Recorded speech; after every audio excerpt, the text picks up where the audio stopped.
They call it the richest game in world football. The prize, the Premier League. It's been a long, tough season, but now it all hinges on one match. The heat is on.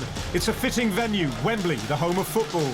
But will Sheffield United or Burnley take the ultimate prize?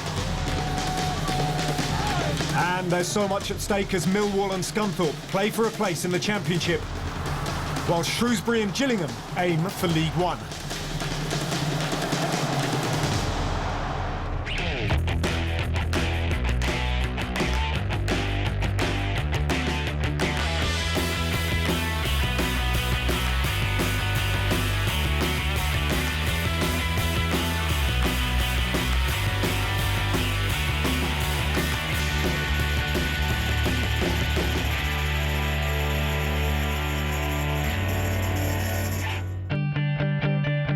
The Championship playoff final pitted two of England's oldest and most traditional teams, Sheffield United and Burnley, against each other. Sheffield United are a big city club with plenty of Premier League pedigree. The Blades were cruelly relegated from the top flight 2 years ago when a Carlos Tevez-inspired West Ham controversially sent them down. At the start of this season, the message was clear. A return to the top flight was expected, one way or another. We all had a meeting and that and said, you know, let's get promoted basically. If we can do it top two, let's do that. If not, playoffs. And the team pushed for a top two place all the way. Despite having to make wholesale changes, manager Kevin Blackwell produced a balanced and highly motivated team, making the most of the qualities at hand.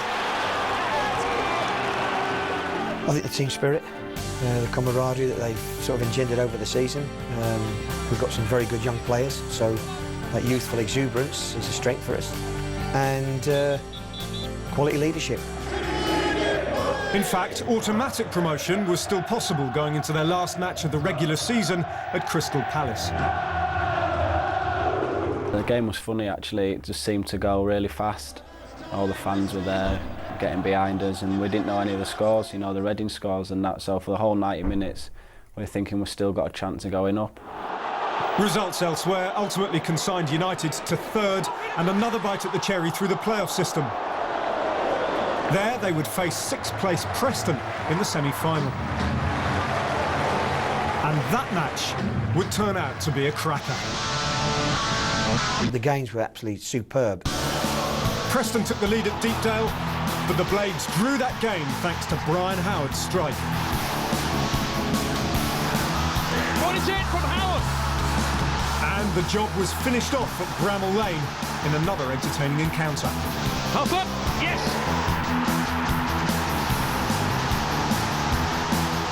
Atmosphere, passion, and the quality of the football that we played was excellent. 2 years after relegation, people within the club tend to downplay any injustice, but only promotion would banish the pain. There's no doubt about it, there is only one place to play if you can, it's the Premier League. But that desire is a burning ambition deep within me and my players, and also Burnley and their players. Across the Pennines in Lancashire, United's opponents, Burnley, are in less familiar territory. Here there is a great football tradition, but not recently. This is a small one-club town, and the Clarets haven't played top-flight football for over 30 years. The excitement is palpable. Well, we've never really seen this before, I've certainly not, and I don't think this city's or town's seen it for 20, 30 years, so it's fantastic and it's great to see people getting behind us and supporting us. What it means, we now certainly see 36,000 tickets sold from a population of something like 60,000, and we could have sold a lot more than that. So it shows you what the football club means to the town. Owen Coyle's Burnley made headlines this season with their sensational Carling Cup run. They knocked out 3 Premier League teams, including Chelsea, on penalties at Stamford Bridge. Then Arsene Wenger's young Arsenal team in front of a passionate home crowd at Turf Moor.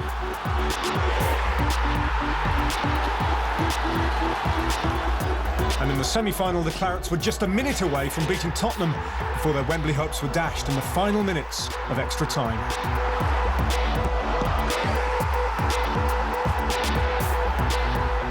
I think the Carling Cup run, the teams we played against and beat, you know, gave us the confidence that, you know, when we played in our league games that we could beat anyone, and it was obviously demoralising when we lost in the semi-final 2 minutes from Wembley, but everyone wrote us off after that. I think thinking the league form would go, but we just got back on track. It was a strong finish to the league campaign that ensured Burnley would have a shot at the Premier League through the playoffs. It's been a long, hard season and a record-breaking one for Graham Alexander, who's played 60 matches for the club in all competitions. Not bad for a 37-year-old. Played a lot of matches for a 20-year-old, so no, it's been great, you know what I mean, because playing such a great team and the football we play is so enjoyable, and no, it's been great. I've been quite fortunate to stay fit enough and be picked for all them games as well, so it's been great so far. While many individuals have made a name for themselves this season, it has been very much a team effort, and it's the style of football that Owen Coyle has got Burnley playing that has particularly impressed the neutrals. He's fantastic. He's a very good man. I think he's fair. He's fair in his management, and he allows people to go out there and play. What we do bring is we bring a style of play. We believe it's pleasing in the eye, and we try and entertain, and within that we try to win football games. So long may that continue. Such is Coyle's popularity that he's being compared with an altogether higher force. Owen Coyle is God, is the catchphrase around these parts. It's a bit of good-natured banter. I would hope that God certainly doesn't take any offence, but that's all it is, a bit of humour. And but I've got to say, it's in terms of flattering, I think they're a million miles away, but there we go, it's just banter. Coyle's team performed miraculously to dispose of Reading in their playoff semi-final. In the first leg at home, it was Alexander who had the responsibility to convert a late penalty and open the scoring. There was a little bit of nerves, yeah. Try to keep them under control, but obviously I knew what's riding on a penalty like that, and I was relieved more than anything when I see it at the back of the net. A 1-0 win, but the message was clear: no celebrating. Well, I've been in the playoffs before and got a good result in the first leg. Maybe took it for granted that we were going to do the job in the second leg, and then got a kick in the what's-its and not won. So I was just trying to pass on that experience. But there was no need to worry this time. Great goals from Martin Patterson and from Stephen Thompson sealed a 2-0 win at the Medeski and guaranteed a Wembley appearance for the Clarets. Again, the team had performed when it really mattered. It's been so enjoyable the whole season, and it now comes down to one final game against Sheffield United at Wembley, and it's one we're looking forward to, and the game can't come quickly enough. But for Coyle to take this Burnley team into the Premier League will take one more inspired performance. If it turns into a battle and a fight, we've got players that can do that, but if it's a football game, we've got players that can pass and take people on. The way we've been playing at the moment, it's going to be a really interesting game. After the game there'll be closure. One of those teams coming off the pitch are going to be a Premier League team, and they'll stay in the Championship, so we have to do everything we can to make sure it's us. I don't think I've got the words to say how big it is, but it is everything. It means everything in terms of finances, stature, status, careers are on the line on this one. Everything. A sellout crowd descended on Wembley from Yorkshire, Lancashire and beyond to witness a one-off game that would determine the future of their teams. This was about so much more than just a good day out. It's tremendous. It's the biggest game in football. It's a £60 million game. It'll sort Burnley out for 10 years if we win. A brilliant stadium, and we deserve to be here, so I mean we should have gone straight up anyway, but you can see with fans it's absolutely fantastic. Yeah, brilliant. We've had a tremendous season, and this just caps it off for us. Owen Coyle, God, if we can do it today, who knows what can happen next year.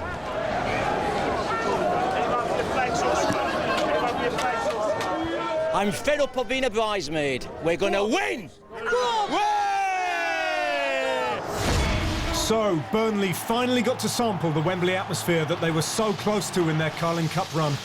And Sheffield United were determined to return to the place they believe is their rightful home. Commentary from Paul Dempsey.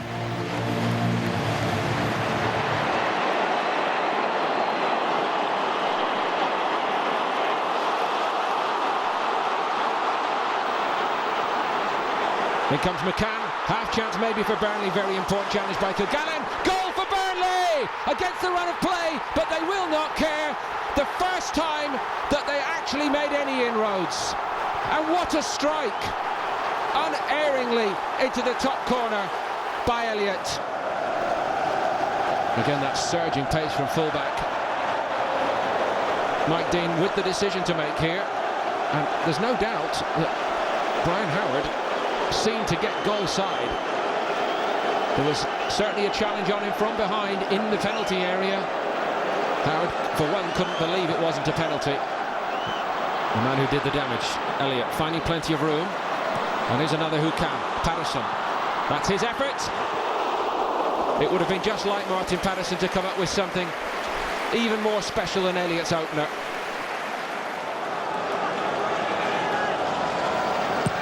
Blake goes long this time. Oh, and just a stud was all it needed. Duff throwing himself at it. Patterson maintaining that wide right station. Great looking cross. It should be two. What a clearance. And it could change the game. Montgomery has kept Sheffield United in it. Carlisle. Flag has stayed down, right in front of the assistant on that side. It's Thompson. Is this the moment for Burnley to finish it? What a block! An unbelievable challenge by Walker. Sheffield United cannot believe that the flag did not go up. And Blake, like Gudjonsson, is denied.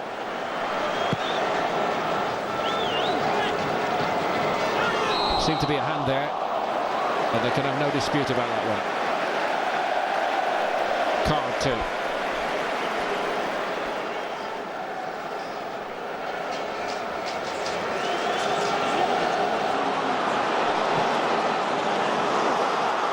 Is this the moment? I think it might have been a handball by Ward. Now, I don't believe this. Mike Dean is sending off Jamie Ward for a second deliberate handball. No question that it was a hand. And how much will it cost Sheffield United? Last 3 years it has been the side that's finished third that's gone on to claim the playoff victory, but not this time, because Burnley's long wait for top flight football ends with Wade Elliott's Wembley winner. The pictures tell the story. Heartache for Sheffield United, ecstasy for Burnley. After 61 games, a fitting finale to what has been a tough but dramatic season for the Clarets. I thought it was a great game end to end. We certainly had chances to put the game to bed. Sheffield United are always brave, they keep coming at you, even with 10 men. That felt well were the winners in the day, and it's a great adventure to look forward to. Still to come, fighting for a place in the Championship, Millwall versus Scunthorpe, while Shrewsbury and Gillingham meet in another Wembley final for the right to reach League One.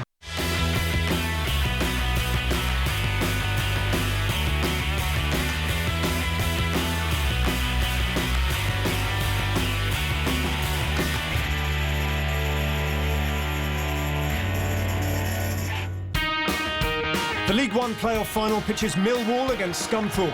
Both teams have recent experience of Championship football. In their semi-final, Scunthorpe had home advantage for their first leg against the MK Dons and took the lead through Martin Woolford.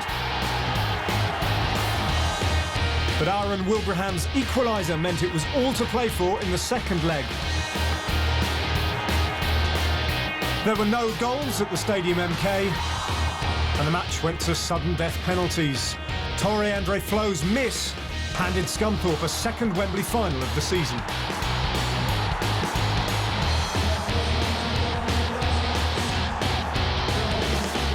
Millwall had to beat Leeds to reach the final. In the first leg, the club's record scorer Neil Harris gave the South Londoners the advantage going into the return leg at Elland Road. Leeds clawed back the deficit through Luciano Becchio. The tie was tipping in Leeds' favour. But Kenny Jackett's men were to land the knockout punch, Jimmy Abdu booking Millwall's place at Wembley. But will it be the Lions or the Iron who make it to the Championship?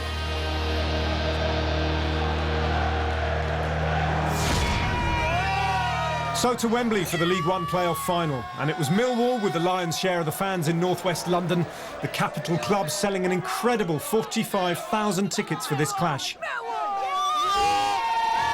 But despite being outnumbered, the Lincolnshire side were going to make themselves heard.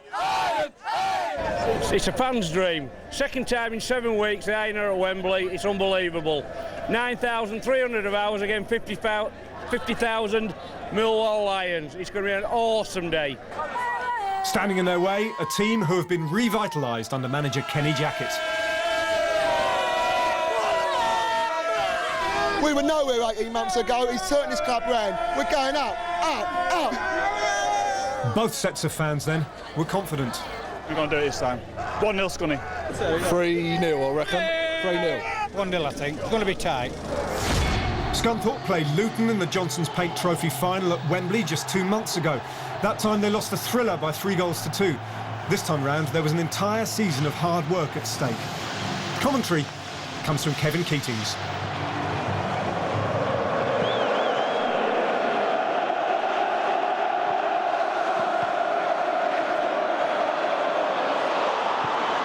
Nicely worked by Scunthorpe, and a goal for Sparrow! Matt Sparrow opens the scoring in the League One playoff final at Wembley. And Scunthorpe United lead Millwall by a goal to 0. Graben. Fed down the line nicely here for Harris. And Neil Harris has done really well. Sets it up now. And David Martin gets his shot away off the post. I think the final touch came off Gary Alexander, and the post to Scunthorpe's rescue.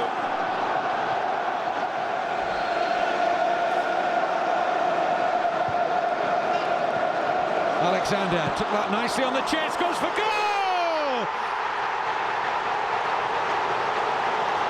One of the great goals of Wembley history. New stadium, old stadium. It doesn't matter. It really doesn't get any better than that. Here's Abdu. Now Martin. Clipped in, there's a header in there! And it's a goal! He's done it again! Gary Alexander! 2 goals in the space of a little over 2 minutes. What a final!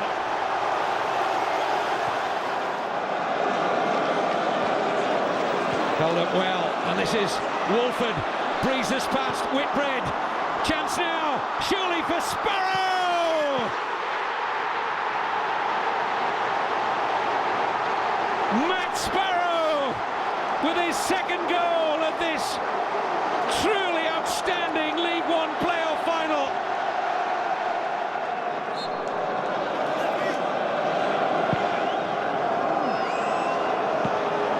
He's done well there, Murphy. Chance now, brilliant block in there, and Wolford! Goal for Scunthorpe! Goalkeeper David Ford appeared to dive over the shot here.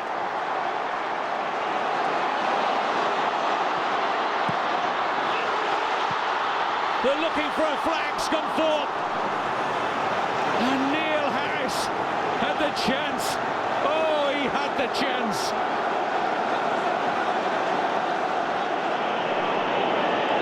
This will be the last kick of the final from David Ford. It is Scunthorpe United back in the Championship after 12 months away.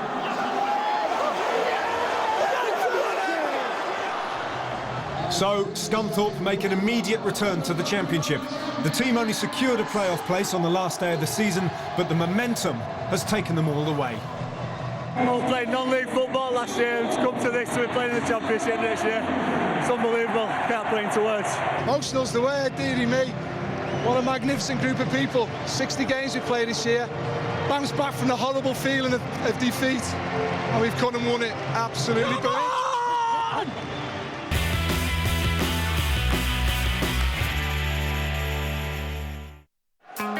Next to League Two, where Gillingham and Shrewsbury meet in their playoff final. It's a clash between two ambitious clubs. Gillingham make it to Wembley courtesy of a semi-final win against Rochdale. After a goalless first leg, it was winner takes all at the Priestfields. Simeon Jackson was on target for the Gills, and then kept his nerve from the penalty spot after Dale had equalised, giving his team a shot at making an immediate return to League One.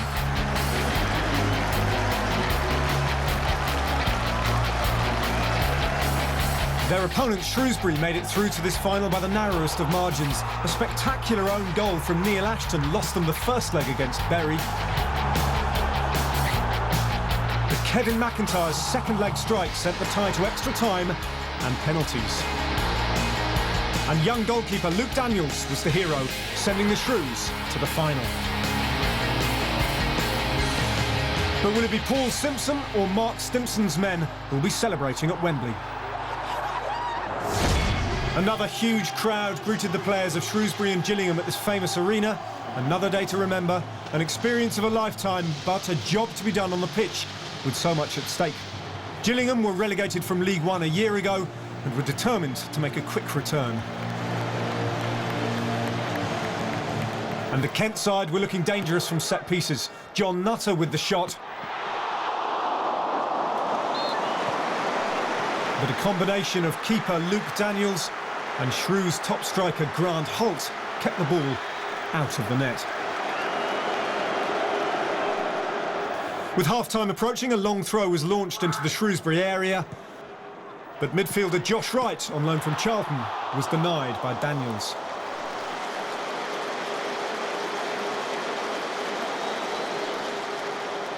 Paul Simpson's team were fortunate to be level at half-time and were soon under pressure again after the break. Andy Bartsham made the chance for himself. But West Brom loanee Daniels was proving to be in inspired form.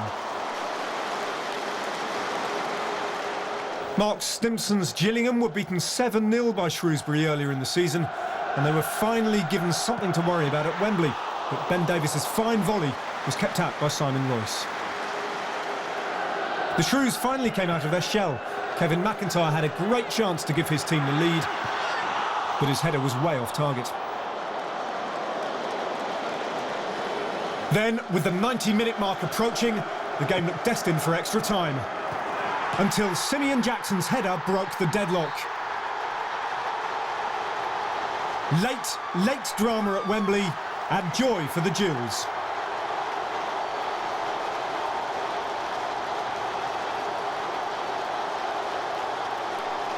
Not even Luke Daniels' best efforts could keep that one out. There was hardly time for a Shrewsbury response.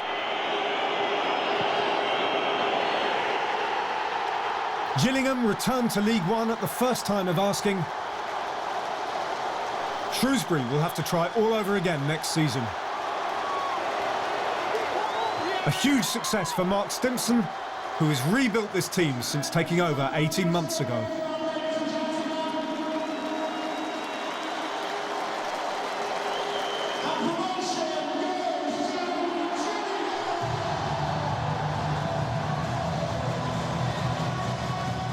I tell you what, these boys have got pride and passion. And if you've got that, you've got a chance. Last year I had a lot of players who had none of that whatsoever, and they didn't help the cause. But this year we've got a group of players now who are young, hungry, and and you can see as well they can play.